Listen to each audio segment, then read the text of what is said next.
গাজা পোড়াতে চেয়েছিল যারা, রবের হুকুমে পুড়ছে তারা। বলছি যুক্তরাষ্ট্রের কথা। গাজা ধ্বংসে একের পর এক ইসরায়েলকে সহযোগিতা করা যুক্তরাষ্ট্র এখন নিজেরাই পরিণত হয়েছে ধ্বংসস্তূপে। এমনকি গাজা ধ্বংসে এক বছরে ইসরায়েলকে $2200 কোটি সহযোগিতা দেওয়া যুক্তরাষ্ট্র মাত্র একদিনে হারিয়েছে $5000 কোটি। এ যেন প্রকৃতির চরম প্রতিশোধ।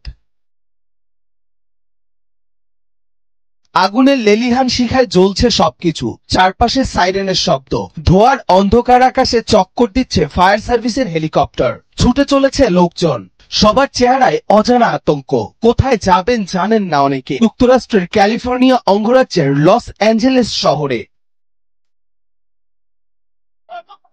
ইতিহাসের সবচেয়ে ভয়াবহ দাবানলে পুড়ছে শহরটি। ইতিহাসের পাতায় চোখ মিললে দেখা যায় আজকে যুক্তরাষ্ট্রের এই চিত্র এক বছর ধরে প্রতিনিয়তই দেখা মিলেছে গাজার শহরগুলোতে। আর এই চিত্র ফুটিয়ে তুলতে যেন ইসরায়েলকে সবসময় সহযোগিতা দিয়ে গেছে আগুনে পুড়তে থাকা এই যুক্তরাষ্ট্র।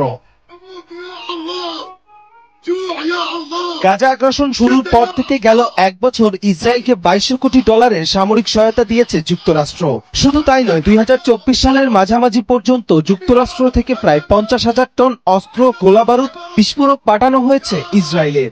সেই সাথে ক্ষমতা ছেড়ে যাবার আগে ইসরায়েলকে $800 সহযোগিতার ঘোষণা দিয়েছে জো বাইডেন। আর এমনই সময় জো বাইডেনের দেশ যুক্তরাষ্ট্র আগুনে দাউ দাউ করে জ্বলছে।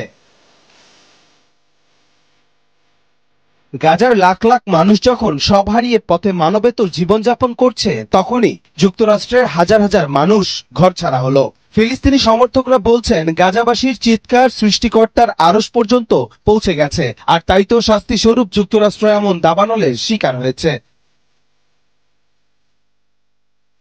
অনেকে আবার বলছেন সৃষ্টিকর্তা ছাড় দেন কিন্তু ছেড়ে দেন না। যুক্তরাষ্ট্র নিজেই যেখানে শয়তানের মোদকদাতা, সেখানে তাদের ধ্বংস অনিবার্য। যুগে যুগে যারা অন্যায়ের পক্ষ নেবে তাদেরই পরিণতি যুক্তরাষ্ট্রের মতো এমনই হবে।